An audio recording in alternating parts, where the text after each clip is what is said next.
नमस्कार छात्रों, आज हम जानेंगे 12वीं कक्षा की हिंदी पुस्तक के अध्याय 2 के लेखक चंद्रधर शर्मा गुलेरी जी के बारे में।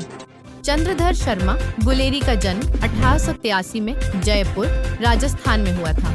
वे एक विद्वान लेखक, इतिहासकार और हिंदी के पहले आधुनिक कहानीकार माने जाते हैं। उन्होंने संस्कृत, हिंदी, उर्दू और अंग्रेजी भाषाओं में गहरी पकड़ बनाई थी। गुलेरी जी को हिंदी कहानी का जन्मदाता कहा जाता है, क्योंकि उन्होंने भावुकता, पात्रों की गहराई और मानवता को कहानियों में सुंदर रूप से प्रस्तुत किया। वे बनारस हिंदू विश्वविद्यालय में प्रोफेसर भी रहे। उनका निधन 1922 में हुआ। उनकी सबसे प्रसिद्ध कहानी है उसने कहा था। भाग 2 कहानी उसने कहा था का सरल सारांश।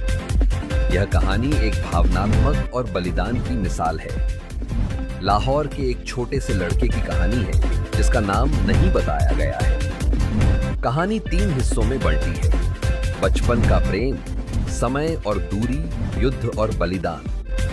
सच्चा प्रेम स्वार्थ से नहीं, त्याग और समर्पण से होता है।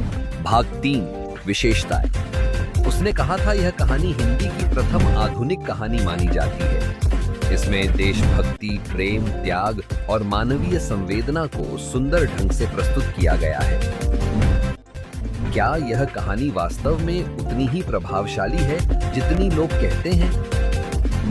आइए जानते हैं। पहला दिन। कहानी की शुरुआत में ही दिलचस्पी जाग उठी। उम्मीदें ऊंची, एक अद्भुत अनुभव की तलाश में। 7वां दिन।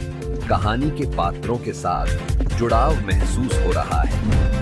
अभी तक कोई चमत्कार नहीं, लेकिन कहानी में गहराई है। 30वां दिन। कहानी का प्रभाव गहरा, भावनाएं जागृत, विश्वास मजबूत।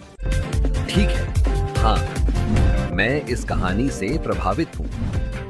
कहानी चुनौती में शामिल हों और अपनी पसंदीदा कहानी साझा करें।